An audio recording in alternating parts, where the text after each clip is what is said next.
ఎన్టీఆర్ అనే లాగా వెళ్ళినప్పుడు సినీ పరిశ్రమకు వచ్చినప్పుడు నాకు అనిపించింది ఒక అద్భుతమైన సినిమా తీయాలి తీయాలి తీయాలి అనుకుంటే అది కుదరలేదు. కానీ భగవత్ రామానుజుల స్టోరీ ఒకసారి టేకప్ చేసినప్పుడు ఇలాంటి సినిమా, ఎందుకంటే చిన్నజీవర స్వామి గారు స్టాచ్యూ పెట్టినప్పుడే తెలిసింది స్టాచ్యూ ఆఫ్ ఈక్వాలిటీ, ఇది కుల మతాలకు అతీతంగా ఒక రామానుజుల స్టాచ్యూ అని ప్రధానమంత్రి, రాష్ట్రపతి వీళ్ళందరూ వచ్చినప్పుడు తెలిసింది. కానీ రామానుజుల స్టోరీ తెలవాల్సిన అవసరం ఉంది. ఒక అన్నమయ్య స్టోరీ సినిమాగా వచ్చినప్పుడే అన్నమయ్య గురించి తెలిసింది. కానీ ఒక అద్భుతం, రామానుజుల స్టోరీ అనేది ఒక అద్భుతం. 11వ శతాబ్దంలో కులము లేదు, మతము లేదు, మానవులంతా సమానమే అని చెప్పినే రామానుజులు. అప్పటి వరకు దేవాలయ ప్రవేశం లేకుండేది, కేవలము రాజులకు బ్రాహ్మణులకు మాత్రమే ప్రవేశం. అలాంటి సమయాన 11వ శతాబ్దంలో ఒక రెవల్యూషన్ ఆధ్యాత్మికవేత్త భగవత్ రామానుజులు. మరి ఇలాంటి కథగా వచ్చినప్పుడు సినిమాగా అయితేనే ప్రజల్లో ఎక్కువ స్పందన వస్తుంది. Media is very powerful. మరి ఈ కథ తెలియాల్సిన అవసరం ఈనాటి యువతకి అవసరం ఉంది. ఇంకా కులాల మధ్యన, మతాల మధ్యన ఇంకా నడుస్తున్న సమయం 21వ సెంచరీలో కూడా 10 సెంచరీస్ 1000 ఇయర్స్ అయిపోయింది.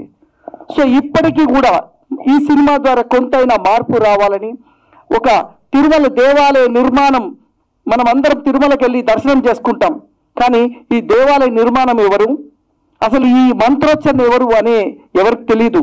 బట్ ఈ యొక్క దేవాలయ నిర్మాణం చేసిందే భగవత్ రామానుజులు. ఈనాటి వరకు కూడా మంత్రోచ్చరణ ఉంది అంటే అది భగవత్ రామానుజులు రాసిన మంత్రోచ్చరణ. ఇప్పుడు కూడా ఈ భారతదేశంలో ఎక్కడైనా మంత్రోచ్చరణ జరుగుతుంది అంటే అది భగవత్ రామానుజులు లిఖించిన మంత్రోచ్చరణ. చాలా వరకు తమిళ్లో ఉంటాయి మంత్రాలన్నీ, ఎందుకంటే రామానుజుల వారు తమిళ్. శ్రీరంగం నుండి ఆయన దేవాలయం ఎక్కేసి ప్రజలందరినీ ఉద్దేశించి చెప్పిన కథ. మరి ఈ కథ సినిమాగా తీయాలంటే చాలా కష్టం. గ్రాఫిక్స్ 2 సంవత్సరాలు అయిందండి. నేను వ్యాపారాలన్నీ పక్క పెట్టి 24 గంటలు సినిమా సినిమా సినిమా పిచ్చి వాళ్ళలాగా అయిపోయింది. సినిమా చేయాలి అంటే 24 గంటలు డే అండ్ నైట్. దాదాపు 90 మంది టీం పనిచేశారు.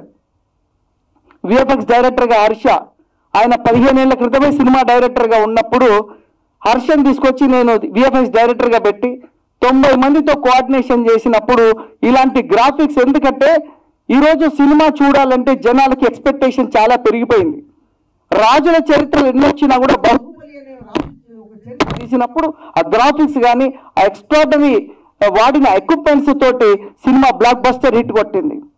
అలాగే ఈరోజు ఒక దేవుడి సినిమా చూపించాలన్నప్పుడు నార్మల్గా చూపిస్తే ప్రజలకి ఎక్కదు, ఎక్స్ట్రాడనరీగా ఉండాలి, గ్రాఫిక్స్ ఉండాలి. సో ఇవన్నీ ఉండాలనే ఉద్దేశంలో 2 సంవత్సరాలండి ఎంత హెవీ బడ్జెట్ తోటి, ఒకే భాష కాదు, ఇది ప్రపంచం. ఎందుకంటే మా హీరో ప్రపంచవ్యాప్తంగా తెలిసిన హీరో భగవత్ రామానుజులు. ఈ ముల్లోకాలు తెలిసిన హీరో మా వెంకటేశ్వర స్వామి. కలియుగ దైవం వెంకటేశ్వర స్వామి స్టోరీని తీయాలన్నా, మరి రామానుజుల స్టోరీ తీయాలన్నా మరి మామూలు విషయం కాదు. వాళ్ళ ఆశీర్వాదం ఉండాలి. దేవుడి ఆశీర్వాదం లేని ఈ సినిమా చేయలేం. ఈరోజు ఈ ఫంక్షన్ చేస్తున్నామంటే కూడా స్వామివారి ఆశీర్వాదం తీసుకున్న తర్వాతనే ఈ ఫంక్షన్ చేయగలం. ఈ ఫంక్షన్కి రావాలంటే కూడా స్వామివారి ఆశీర్వాదమే ఉండాలి. ఈరోజు వచ్చిన వాళ్ళందరికీ దేవుడి ఆశీర్వాదం ఉందని నేను నమ్ముతున్నా. మాతో మీ వ్యాపారాన్ని పెంచుకోండి. అన్ని రకాల వ్యాపార ప్రకటనలు మా IOTT ప్లాట్ఫారంలో వేస్తాం. అతి తక్కువ ఖర్చుతో మీ వ్యాపారం మాతో ముందుకు తీసుకువెరతాం.